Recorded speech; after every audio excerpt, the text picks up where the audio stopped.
After the jury heard the closing arguments, they were excused.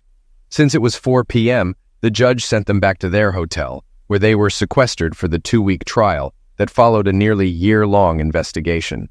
The defendant returned to the Tarrant County Correctional Center in Fort Worth. Nothing more would happen until Monday, when the jury reconvened. I decided to walk back to my room at the Hilton Garden Inn in downtown Dallas, stopping at a bar for a beer and a bite. I had just finished my burger and was halfway through my beer when I heard a woman behind me. "Hey, cowboy, buy a girl a drink?" she asked. I turned around and recognized her. "Ashley? Ashley Marks? Is that really you?" I asked. "Yes, it's me," she said with a smile. I invited her to sit and called the waitress. "How long has it been? 16, 17 years?" I asked. 17 years, she replied. Ashley was one of my best friends in high school, along with Steve Jenkins and Jolene Carter. We were known as the Four Musketeers until her dad got a job in Austin during our senior year. I hadn't seen or heard from her since. "I've been good," she said. "Went to the University of Texas, graduated, got married, got divorced, and now work as a reporter for the Austin Statesman." "Wow, what happened?" I asked. She shrugged. "I was married, but he wasn't. After catching him cheating 3 times, I kicked him out. I think he ended up running a McDonald's in Beaumont." "I'm sorry to hear that," I said. "So what brings you to Dallas?" "I've been covering the Jenkins trial. I saw you testify. I feel sorry for Jolene. She didn't deserve to die like that." I stayed silent, thinking how Jolene didn't deserve to die, though I would have preferred a harsher fate for her. That possibility was taken away by the man I once considered my best friend. "So how are you, Bill Jennings?" she asked. "Considering the last 16 years of my life have been a sham, I'm okay," I said. "At least you have kids," she said. "Yeah, they're mine legally," I replied. "You may not be their biological father, but you're their dad in every way that matters," she said. "You're probably right, but it doesn't make me feel better. Look, I have a confession," she began. I wondered what she was about to say. "Every reporter wants your story. I want to tell it if you'll let me. I understand if you have trust issues, but no one knows you like I do. We can sign a contract. You give me exclusive rights and I protect you. My editor approved it. I won't publish anything without your approval." I realized she was right. Reporters from all major outlets were contacting me. It was overwhelming. Something told me I could trust her. "Okay, Ashley, you have a deal." "How do we do this? Here, my hotel, or yours?" "What do you mean?" she asked. "I've wanted to visit the old homestead. It's only a couple of hours away by car. We have the weekend off since the jury doesn't start deliberating until Monday. Let's drive back, and you can show me where it all happened. You can tell me the details on the way, and I'll talk to your kids and parents if that's okay." I thought it would be a nice break from the trial and a chance to show Ashley the neighborhood and maybe repair our relationship. "Sounds good," I said. "Where are you staying?" "At the Hilton around the corner." "You?" "Same place. Want to grab a few things before we go?" She nodded, and we agreed to meet at my truck in the parking lot. "You can't miss it," I told her. "It's a big blue cab, still the same bill with the biggest truck. Give me about half an hour to change and grab some things." We hit the road, and by the time we got onto Highway 20 towards Abilene, the sun had set. I was relieved since I disliked driving in the sun. Ashley had changed into a professional outfit, a denim skirt, and a white blouse, looking as beautiful as she did in high school. I couldn't help but notice her legs. She smiled. "I know what you're thinking, cowboy." "Really?" I asked. "You're wondering why you didn't sleep with me instead of Jolene," she said. I laughed. "Is that your reporter's instinct?" "No, it's the way you look at my legs, just like in high school," she said. "Legs like that are hard to forget," I told her. She smiled and took out a tape recorder. "So, is there a Mr. Right in Austin?" I asked. "No. Since my divorce, I focused on work. I've had trust issues with men and haven't met anyone I want to spend time with," she replied. "Sorry to hear that," I said. She laughed. "Somehow I doubt it." "Damn those reporter instincts. Shall we start this interview?" I said. "Sure," she said, placing the recorder on the dashboard. "You don't mind if I write this down, do you?" she asked. "Not at all," I said. "I want you to get it right." I took a sip of coffee and began. "As you know, Steve, Jolene and I were close in high school. After you left, it was mostly just the 3 of us. I proposed to Jolene after graduation, and she said yes. Steve and I joined the Marines and went to boot camp together. After training, we split up, He went into infantry, and I went into computer electronics. He ended up at Camp Pendleton, and I went to Quantico. A month later, Steve injured his knee and got a medical leave. You'll notice he still has a limp. Couldn't he have gotten a desk job? Ashley asked. No. Everyone in the Corps has to be combat ready. Steve's father pulled strings to get him into the county, I explained. His father was a county commissioner, right? Ashley asked. I nodded. Yes, that's how Steve got elected. I graduated, came home, and got married. Steve was my best man. Later, I found out he was also Jolene's best man, if you know what I mean. That cow, Ashley said. 9 months after we married, Brian was born. A year later, I was sent to Okinawa for a year. Jolene and Brian stayed in my inherited house. After that tour, we moved to Camp Lejeune, where Jessica was born. Jolene had a tough pregnancy and insisted I get a vasectomy. She said it could be reversed if we wanted more kids. Looking back, it's clear Steve's traits are in the kids, I said. Didn't you notice when they were born? She asked. It's a fair question, I said. Steve and I look similar. Same hair, eyes, even earlobes. The kids looked like me when they were little and had their mother's eyes and nose. It wasn't until they were older that I noticed the resemblance to Steve.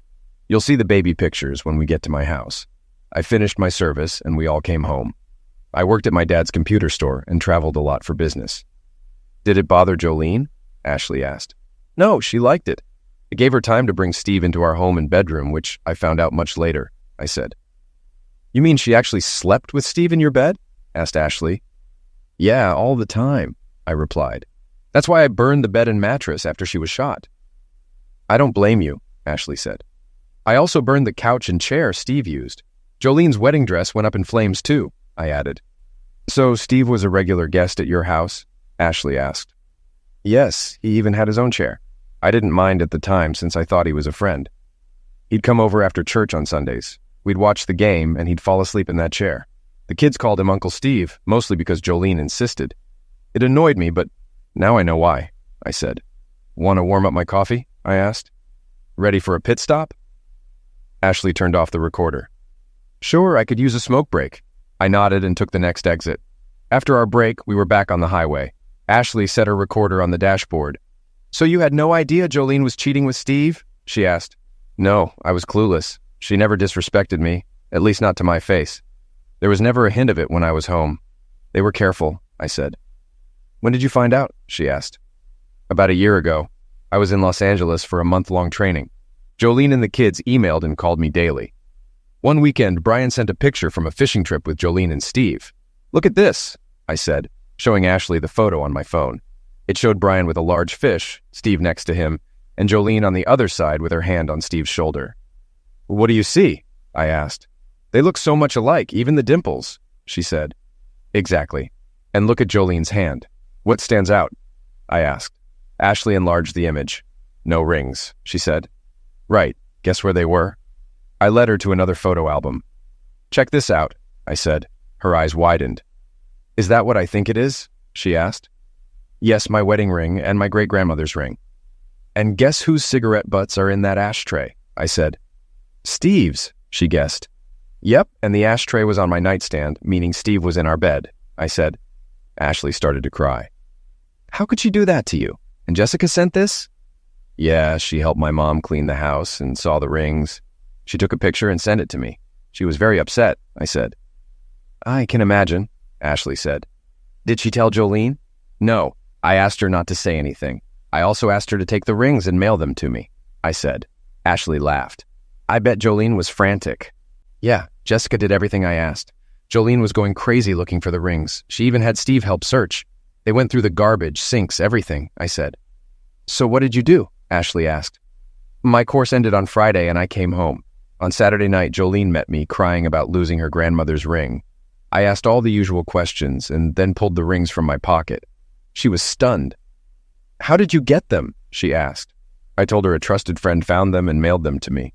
I didn't mention Jessica to protect her. I just said, don't put them in the ashtray next time Steve comes over.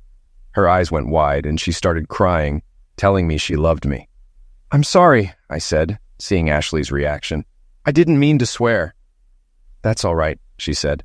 I've heard and said much worse. So what did you do then? I knew it was over between us then. I didn't have solid evidence of the cheating, just suspicions. I decided to investigate. First, I wanted DNA tests to see if the kids were mine. I bought surveillance equipment, motion-activated cameras, audio recorders, and bugged our cell phones. Everything recorded on my home server and backed up to the cloud. I installed it all when she went shopping. The DNA test was easy. One of our clients in Dallas is a lab that does this testing. I took samples from the kids and myself, asking them not to tell their mother. When Steve came over that Sunday, he fell asleep in his usual chair, making it easy to swab his cheek. A week later, the lab mailed the results to the store.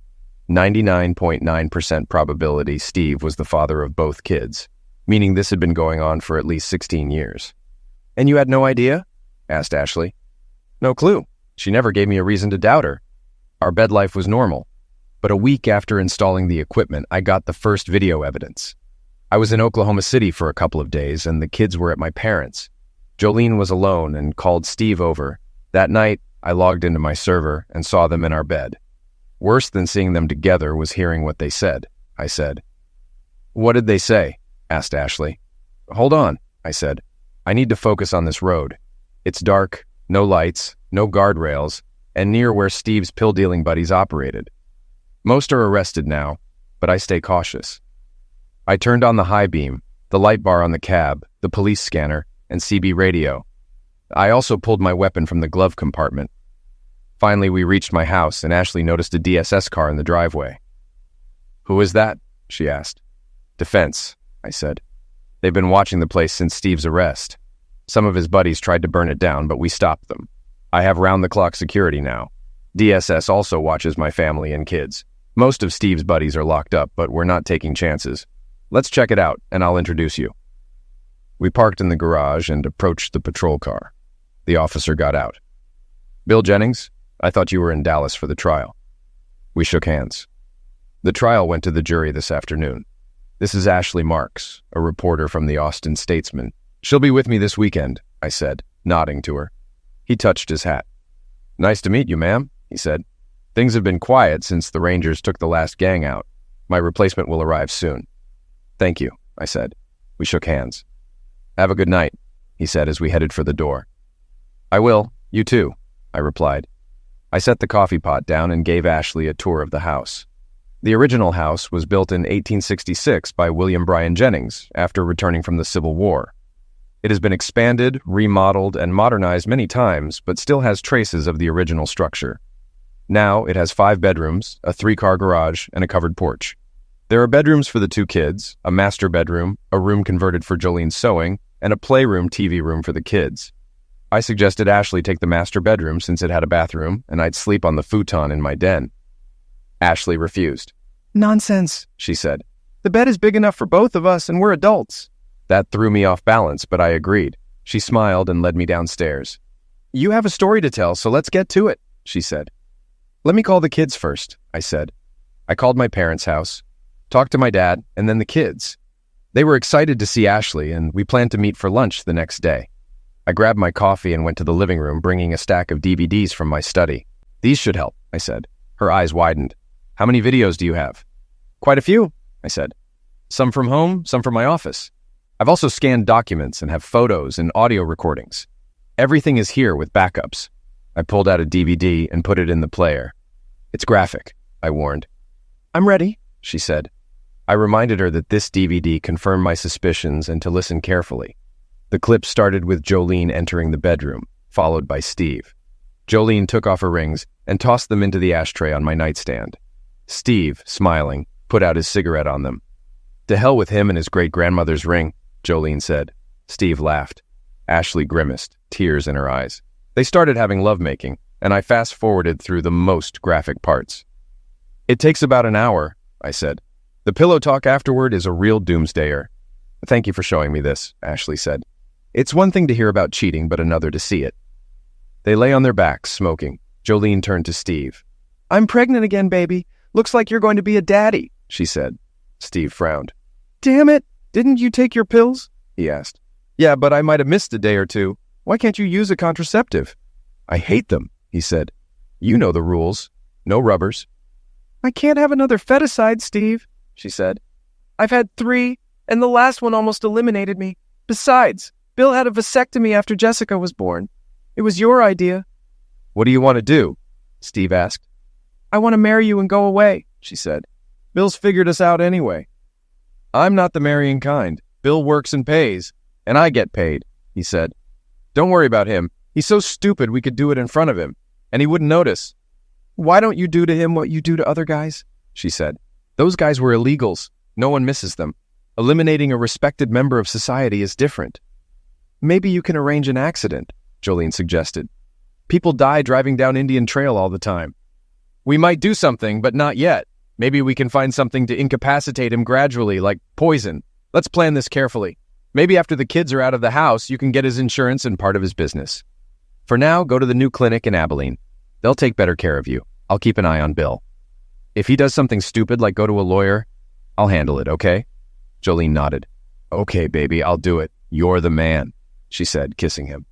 Now let's get on with it, she said, and they started again. I stopped the video. Ashley shook her head, tears streaming down her face. I hate her, and you lived with her for 17 years. Please tell me you went to a lawyer after that. I did. Let me tell you about it, I began. I had made an appointment with Alan Jackson, our family lawyer. I showed him the DNA report and the video of Jolene and Steve. Alan explained that although Texas is a community property state, infidelity can affect the division of property and alimony. However, he warned me about Steve. Bill, Steve runs this county. He owns the sheriff's department and every judge. You have to file in the county where you've lived for 90 days. I don't think any judge here will hear your case. Plus, Jolene's pregnancy could delay the process. Texas courts won't finalize a divorce until the baby is born, regardless of who the father is. Steve also told me to inform him of any divorce attempts. Are you saying Steve ordered you to break attorney-client privilege? I asked.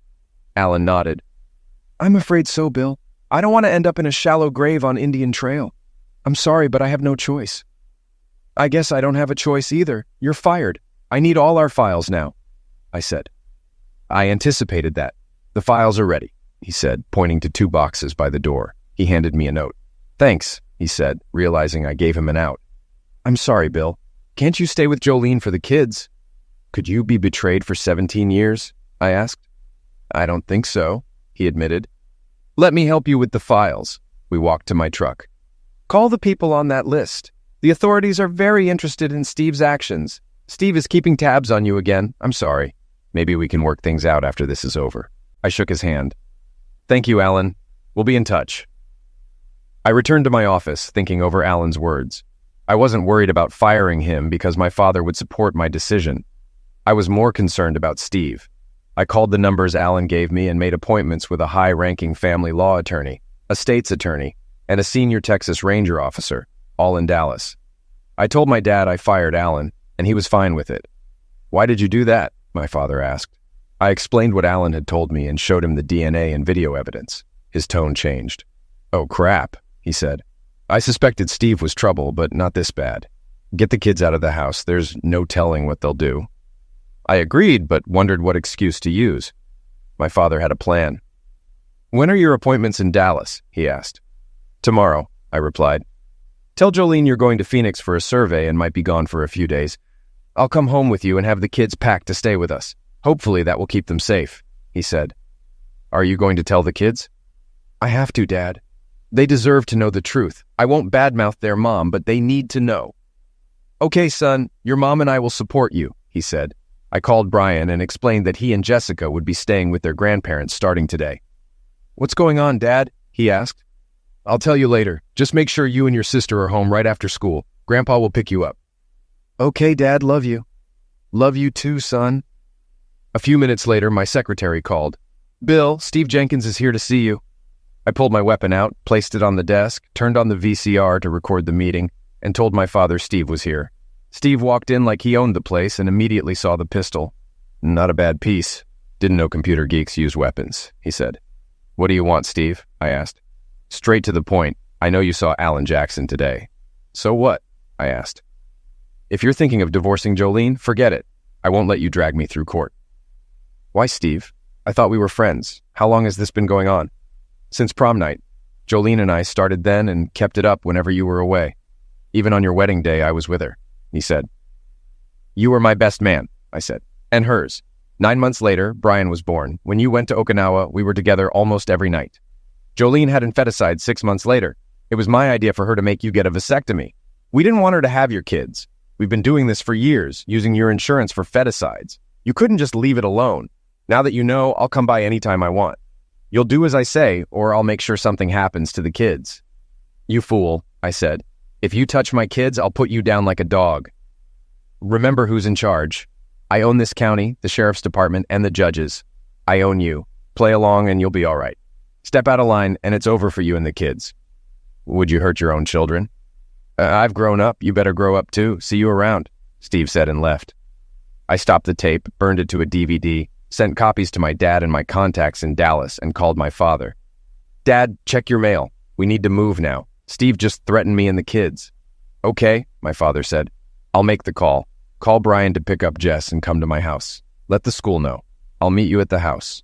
It's time to evict your wife." I agreed and called the school, explaining that neither my wife nor Steve Jenkins should pick up the children or even be in the building, as it was a matter of life and end of life. I also informed them that the children needed to leave immediately. I called Brian and told him to pick up Jess and go directly to his grandfather's house. No questions asked. "I'll explain everything later. Do not contact your mother or Steve. It's crucial. Do you understand?"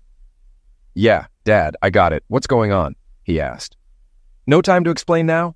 Just do as I say, okay?" "Okay, Dad," he said. I grabbed my weapon and the DVD, left the office, and got in my truck. I knew my dad would be on his way, so I didn't wait. 15 minutes later, I arrived at home. Jolene's car was there, but Steve's truck wasn't. I entered the house, hand on my holstered pistol. Jolene was coming down the stairs. "Bill, you're home early," she said. "Did something happen?" "Is Steve here?" I asked. "Why would Steve be here?" she replied. "You know why? Maybe for an afternoon hookup or to plan my homicide," I said. Jolene's eyes widened. "Oh my God, I'm so sorry."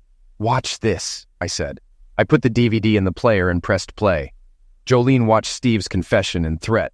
"Bill, it's not what you think. We can work things out," she said. "Are you kidding me? You conspired with Steve to betray me, deny me children, and eliminate me. Now get your things and leave my house." I took her left hand, removed my grandmother's ring, and gave her my ring. "Eat it, cow," I growled. "Bill, please don't do this. I'm so sorry," she cried. "You're a sorry excuse for a wife. Now get out." I threw her purse at her, and she rushed to the door. I followed her outside to her car. "Where will I go?" she asked, crying. "Stop crying. Go to Steve. Your mother's or hell. I don't care." Just then, 2 cars pulled into the driveway, my dad's truck and Steve's. Jolene stopped crying and smirked. "Now we'll see who has to go," she said. "It would be easier if you cooperated." "Are you really going to do this?" I asked. "In a heartbeat," she said. Dad blocked Steve's access with his truck and got out with his rifle. "What are you doing, Jennings?" Steve yelled. "I'm enforcing a restraining order," Dad said. "What kind of restraining order?" Steve asked. "The one against you and Jolene. Stay 500 feet away from my family and our property," Dad said. "Get out of here." Steve stopped moving. 2 cars with flashing lights pulled up, and 4 state troopers got out with their pistols ready. "We'll take it from here, Mr. Jennings," one officer said. Dad lowered his weapon. The officer handed Steve a restraining order. "Is that her?" he asked, nodding at Jolene. Dad shook his head. The officer handed Jolene the paper. "Mrs. Jennings, you must stay 500 feet away from the Jennings family and their property. If you refuse, you'll be taken into custody. Do you understand?" "Yes," Jolene said quietly. "Excuse me, officer," I said. "I'd appreciate it if you took Jolene and Mr. Jenkins into custody." "And why would I do that?" he asked. I hit play so they could hear the threat Jolene made against me and the kids. The officer gave her a hard look and pulled out handcuffs. "Mrs. Jennings, you're under arrest. Turn around and put your hands behind your back," he said. After handcuffing Jolene and reading her rights, he radioed another officer to arrest Steve. "You'll pay for this, idiot," Jolene said as she was led away. "You're all going to pay." A van from a local TV station pulled into the driveway. A reporter and camera crew walked up as Steve was being arrested. The reporter caught Steve's arrest on camera. "Do you know who I am?" Steve yelled. "Yeah, I know, and I don't care. You're under arrest," the officer replied.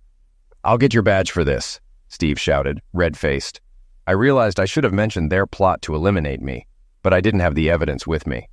The news van moved so the patrol cars could leave. The reporter approached me, followed by my father. "Mr. Jennings, why was Commissioner Jenkins arrested?" she asked.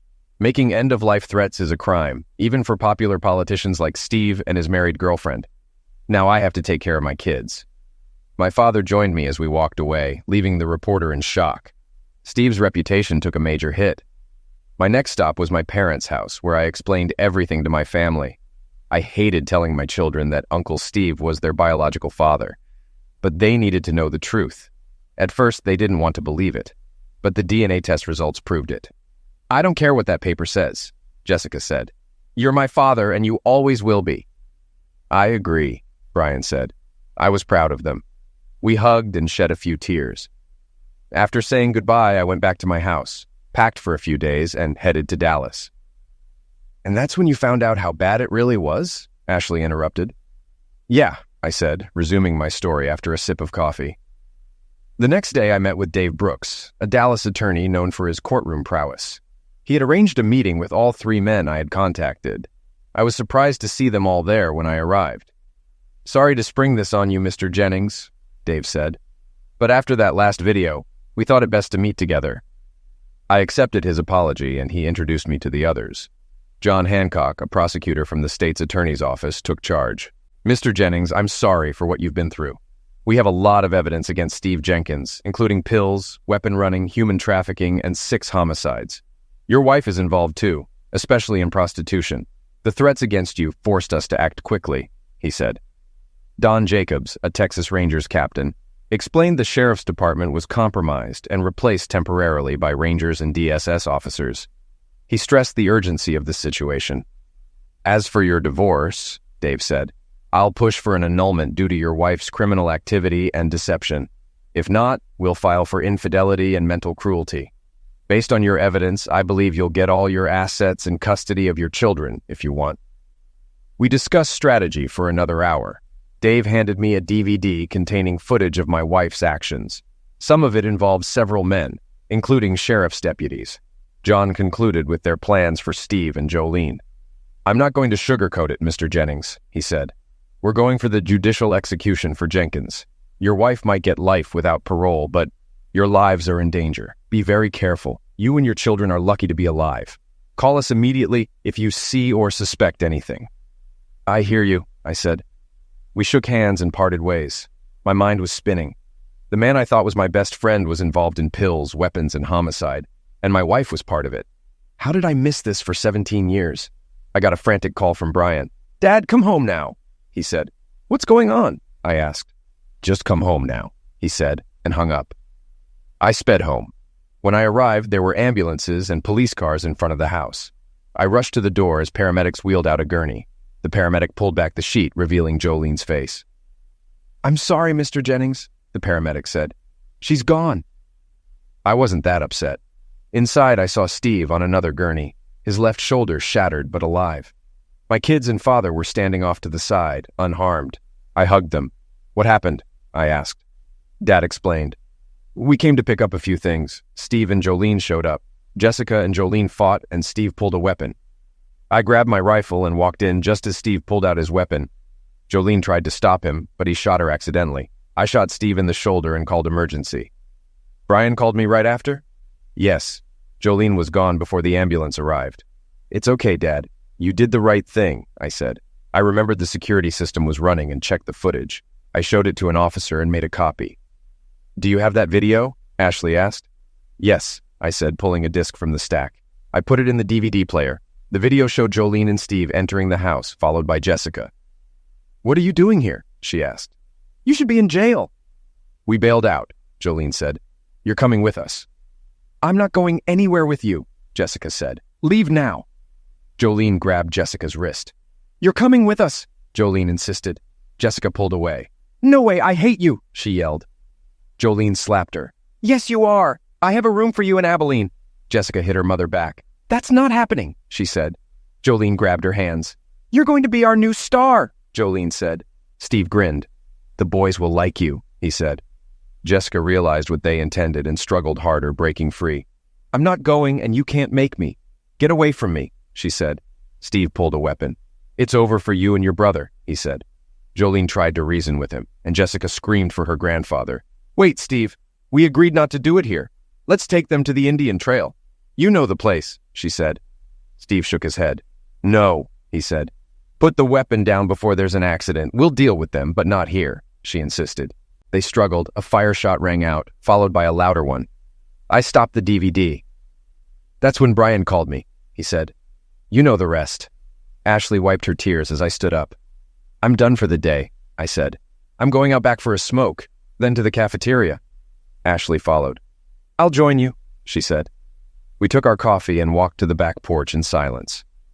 After a while, Ashley spoke. I forgot how dark and quiet it is here. I'm used to the city. She looked at me. Bill, you need to deal with this before it destroys you. Easier said than done, I replied. How do you accept that the woman you loved lied to you for years? My kids aren't even mine. I understand a bit, she said. My husband was a serial cheater, but not everyone is like that. Yeah, I know, I said quietly. Ashley hugged me. I'm here for you, Bill. Always, she said. Thank you, I said. I often wish we had met in high school. I feel the same. Maybe if my dad hadn't transferred to Austin, we would have. I was even jealous of Jolene back then. Really? I asked. But you were with Steve. Only because you and Jolene were together. I had doubts about Steve. He told me he wasn't the type to get attached. Well, no point crying over it now, I said.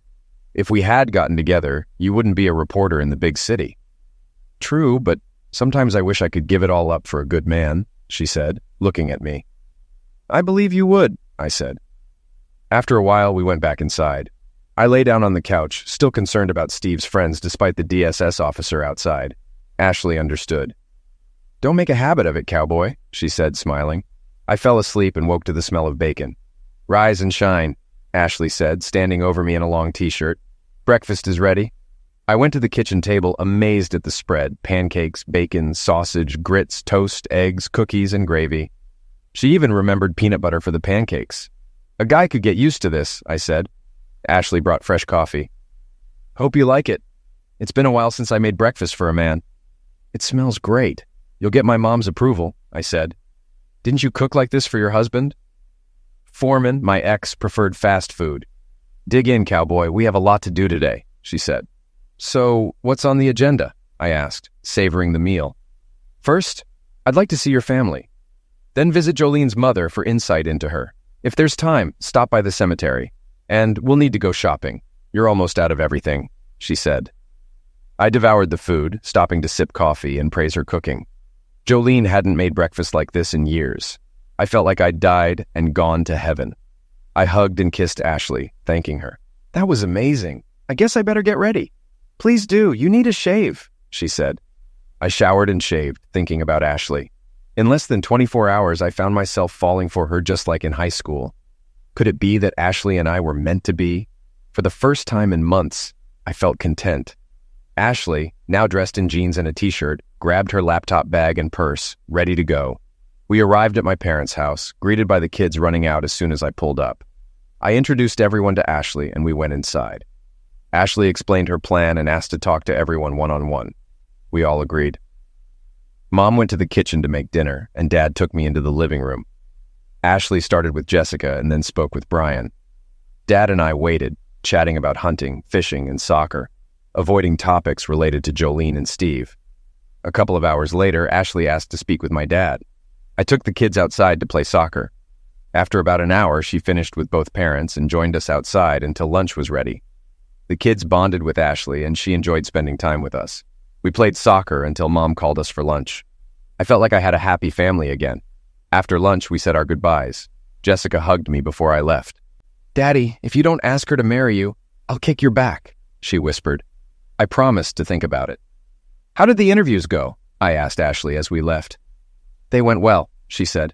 I know you have trust issues, so let me explain. I interviewed everyone privately to get independent confirmation. It's not that I don't believe you, but I wanted them to speak freely. I appreciated her explanation. I understand, Ashley. You're being professional. Did you learn anything new? Yes. Jessica said Steve has been making advances toward her for a while. That son of a cow, I said. Your family loves you very much. They had suspicions about Jolene but didn't want to interfere. If they had known specifics, they would have spoken up, she said. What else did you find out? I asked. I experienced what it's like to be part of a close-knit family, and I loved it. Thank you for including me, she said. The kids and I had a great time too. You made a big impression on them, I said. We arrived at Jolene's mother, Myrna's apartment. Do you want to interview her privately too? I asked. No, I think you and she should talk, she said. Myrna opened the door and invited us in. She moved slowly due to health issues and depression. Her husband had died in a mysterious accident years ago, and Jolene's end of life left her alone. How are you feeling? I asked, hugging her. I'm fine, Bill. Thanks for asking, she said. She hugged Ashley. Ashley Marks, you're as beautiful now as in high school. Thank you for coming to see me. Ashley smiled as Myrna motioned for us to sit. What brings you here? She asked. I explained what Ashley was doing, and Myrna nodded approvingly. So what can I tell you? She asked. Mrs. Carter, I'm curious. Jolene and Steve's affair continued throughout her marriage. You must have known. Why didn't you say anything to Bill? Ashley asked. Myrna looked embarrassed. Yes, I knew, she said. I'm sorry, Bill. I should have told you. You didn't deserve this. How long have you known? I asked. Since the beginning, she said. During your year in Okinawa, Steve practically lived with Jolene. They were careful when your family was around. I told her it was a mistake, but she didn't listen. If Jolene wanted to be with Steve so badly, why did she marry me? I would have let her go if she had just said so, I said. She was confused, Bill. She loved you both in different ways. To her, you were stable and dependable. Steve was wild and adventurous. You were a support for her, and he was excitement, Myrna explained. I'm sorry, Myrna. Jolene had lovemaking with Steve on our wedding day, had 2 children with him, and plotted to eliminate us. These aren't the actions of a loving wife, I said. I know it's hard to believe, Bill, Myrna said, but she did love you, at least at first. That's what she told me. What changed her so much? Ashley asked. People change over time, Ashley, Myrna said.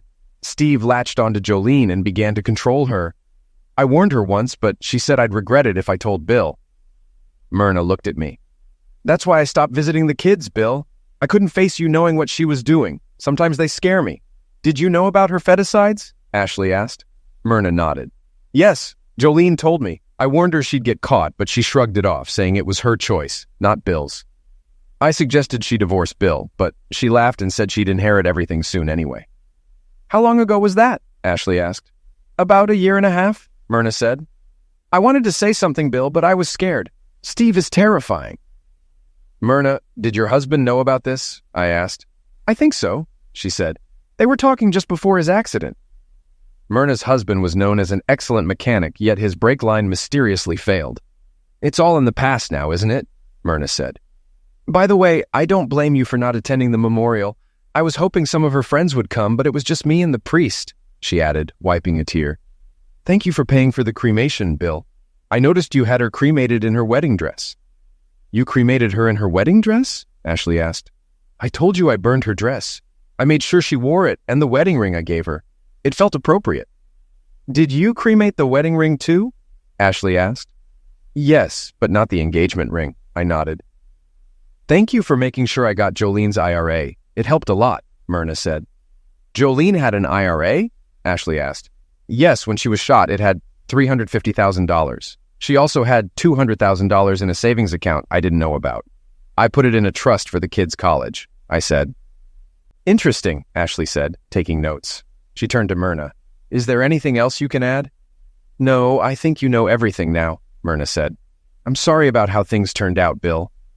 I put my arm around her. It's okay, Myrna. Feel free to visit the kids anytime. They'd love to see you. She thanked me, hugged Ashley, and said goodbye. Don't be strangers, okay? We promised to stay in touch, and left. You cremated her in her wedding dress and ring? Ashley asked as we got into the truck. It felt right at the time, I said. Ashley took notes as we drove to the cemetery. We reached the columbarium where Jolene's ashes were kept. The granite plaque read Jolene Carter with her birth and end-of-life years. Nothing more. At least you treated her remains with dignity, Ashley said. Mostly for Myrna's sake. If it were up to me, I'd flush her ashes down the toilet. Interesting you used her maiden name, she added. She didn't value our family and life, so I didn't burden her with our name and end of life. They wanted me to write loving wife and mother on the plaque. I figured cheating strumpet or lying cow wouldn't fly, so I kept it simple.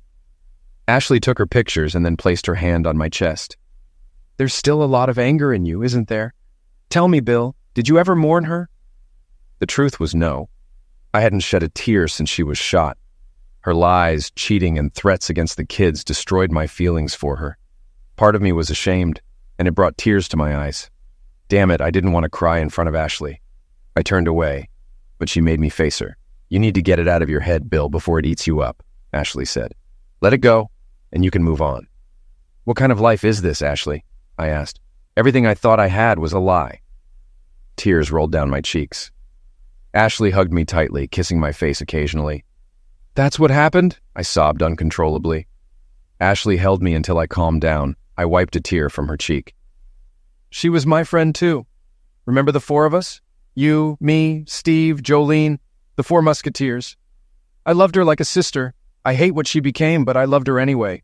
You did too. You married her, raised 2 kids with her. That must mean something. You're probably right, I said.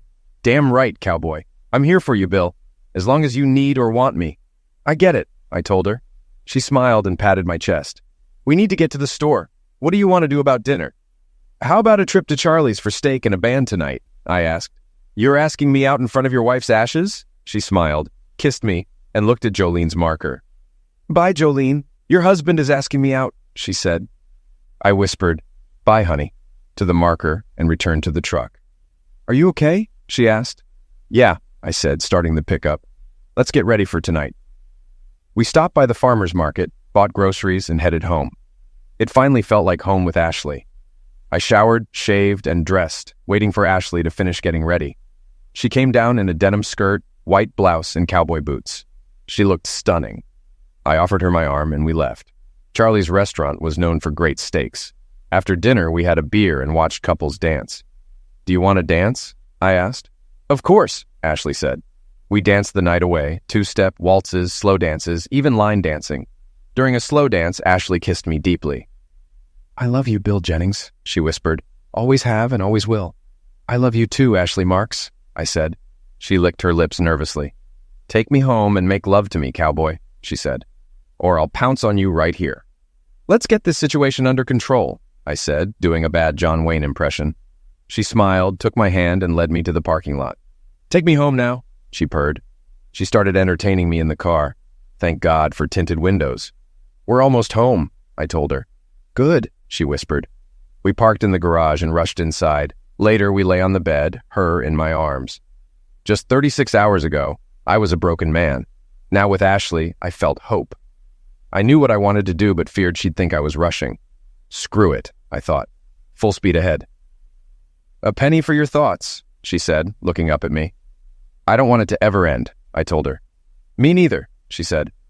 What do you propose to do about it? Her reporter instincts again, I thought. I opened the nightstand drawer and pulled out a small box holding my great-grandmother's engagement ring.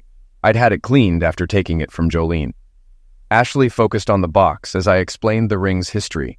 It had been passed down through generations, starting with my great-grandfather in World War I. You see, Ashley, this ring symbolizes my love for you and over 100 years of Jennings family history. I understand if you'd prefer a new ring, but this one means a lot to me. Ashley, with a tear in her eye, said, Yes, I will marry you and be proud to wear your great-grandmother's ring. But there's one condition. Condition? I asked. Promise you'll cancel the vasectomy. I want to have a house full of kids. Maybe one day we can pass the ring on to one of our grandchildren. I smiled, put the ring on her finger, and we kissed before making love and falling asleep in each other's arms. The next morning, I woke up to the smell of bacon. Ashley was making another liquidator breakfast. We ate, packed for the trip to Dallas, and showered together, leading to another session of lovemaking. I called the kids to share the news. Woo-hoo! Brian shouted when I told them we were getting married. Jessica was just as happy. Good for you, Daddy, she said. You've got a real winner. Congratulations, my dad said. Welcome to the family, Ashley. Thank you, Mr. Jennings, she said. Call me Dad, he laughed. Okay, Dad, Ashley said. I'm so excited for you two, my mom said. Have you set a date? Not yet, Ashley said. I have things to finish in Austin first, but it will be soon. Brian, I think it would be great if you and Jessica visited your Grandma Carter occasionally. She misses you. Okay, Dad, Brian said. We said our goodbyes and loaded into the truck. Something Ashley said to my mom stuck in my head. "What are your plans? Long-distance relationships don't always work out," I said. "Did you know Jake Carson is retiring as editor-in-chief of the Daily Record?" she asked. "I didn't," I said. "I sent my resume last week before we met, and they want to talk to me about the job. He won't retire for 3 months, and I need 2 months to finalize things at the Statesman." "What if you don't get the job?" I asked. "I'll quit my job and live with someone I know here," she teased. No one else is interested in the job, and the board wants a woman with my experience. I have ideas to improve circulation. "Sounds like you've got it figured out," I said. "I like to be prepared," she said. "No matter what happens, I'll support you 100%. She wrapped her arms around my neck. "That's why I love you so much," she said. "If I stayed at the Statesman, they could send me anywhere, anytime. I was tired of living in hotels. The paycheck might not go up, and it might even go down. But living in one place with you is worth it. If I don't get the job, I'll write online, freelance, or maybe write a book. I'd rather spend all my time in bed with you. That's the plan I like best," I told her. "Let's go outside." After closing up the house, I picked some flowers from the front garden. "Mind if we make a stop?" I asked. "Oh, do you have a girlfriend hiding somewhere?" she teased. "You know better," I said. Her question still bugged me, though. "You're right, I'm sorry," she said. "We both got burned, so it's a sore subject." "I was thinking about what you said at the cemetery. It's time to put it behind us," I said. "Good for you," she replied. We pulled into the cemetery and walked to Jolene's ashes. I placed the flowers in a vase. "By the way, Jolene, Ashley and I are getting married. Thought you'd like to know?" I said. Ashley added, "And if the kids are okay with it, I plan to adopt them." We said our goodbyes and walked back to the truck. "Do you really want to adopt the kids?" I asked. "Hell yeah," Ashley said. "They deserve a mother they can trust. Are you okay with that?" "Of course," I said. Marrying Ashley felt right for all of us. Jessica needed a strong, loving mother as a teenager. We drove back to Dallas mostly in silence, with Ashley working on her story. When we arrived at the hotel, she suggested, "Why don't you move into my room? The paper's paying for mine until this is over." "At least let me pay part of the bill," I said. "You can pay for our dates," she replied. I checked out of my room and moved in with Ashley. That night we went out for steak, danced, and enjoyed another night of passion. The next morning we got to the courthouse early. The jurors began deliberations right away. Ashley did her job as a reporter, taking testimony and talking to observers. By 1:30, the jury had reached a verdict. Steve sat emotionless as the jury entered. "We have, Your Honor," the foreman said, handing the verdict to the bailiff. The judge read it and asked if the verdict was unanimous. It was. In People v. Steve Jenkins, the jury finds the defendant guilty on all charges and recommends the judicial execution, the judge said. Steve's attorney had gambled on the jury being unable to unanimously agree on the judicial execution, but he lost. Steve was guilty of 6 counts of first-degree homicide, manslaughter, conspiracy to commit homicide, and various trafficking charges. Each juror confirmed their agreement with the verdict and punishment. "Mr. Jenkins, I agree with the jury. If any case deserves the judicial execution, it's this one. I order you to be transferred to Huntsville State Prison and executed as prescribed by law. May God have mercy on your soul," the judge said, striking the gavel. My lawyer gestured for me to follow him. We caught up with the officers escorting Steve. Steve glared at me, defeated. "What are you looking at, idiot?" he spat. "I'm looking at a worthless piece of crap," I said. "Now I know what that looks like." My lawyer handed Steve 2 forms to sign. One relinquishes all parental rights to Brian and Jessica Jennings. The other outlines the disposition of your estate, 1/3 to Myrna Carter, 1/3 to a trust for Brian Jennings, and 1/3 to a trust for Jessica Jennings. Steve, furious but defeated, signed both forms. "Are you happy now?" he asked. "I will be," I said. "By the way, Ashley and I are getting married, and she's adopting the kids. Enjoy hell." My lawyer and I left. I didn't see Steve again until his execution. Yes, I peed on his grave, but not in front of Ashley. She wouldn't have approved. Finally, the nightmare was over, and I looked forward to a new chapter with Maya and Ashley. True to her word, Ashley let me read the story she wrote about me, and I was impressed. It went viral, leading to several talk show appearances for Ashley. She even won a Pulitzer Prize for it. The Statesman was reluctant to let her go, but gave her a bonus and recommendation when she left. The Daily Record welcomed her as the new managing editor, and within a year the paper's circulation tripled, prompting expansion and more hires. We chose a backyard wedding, inviting family and friends. Ashley's parents came from Austin with some of her friends from the Statesman. Her dad walked her down the aisle, shaking my hand warmly. Brian was my best man, and Jessica was Ashley's maid of honor, making it a family affair. After our vows, the priest introduced us as Mr. and Mrs. William Jennings. Brian put his arm around Ashley and said, "Welcome to the family, Mom," and Jessica hugged her, saying, "I love you, Mom." "I love you too," Ashley replied, hugging them both. My father handed us an envelope with 2 tickets for a week-long Caribbean cruise for our honeymoon. "Thanks, Dad," we said in unison, starting a new adventure. 10 months later, Ashley gave birth to twins, a boy and a girl. We named them William Frederick after my grandfather and Alicia Marie after Ashley's grandmother. On their birthday, I met George Mason, a local politician. He congratulated me and mentioned the upcoming election, suggesting I could take Steve's place on the commission.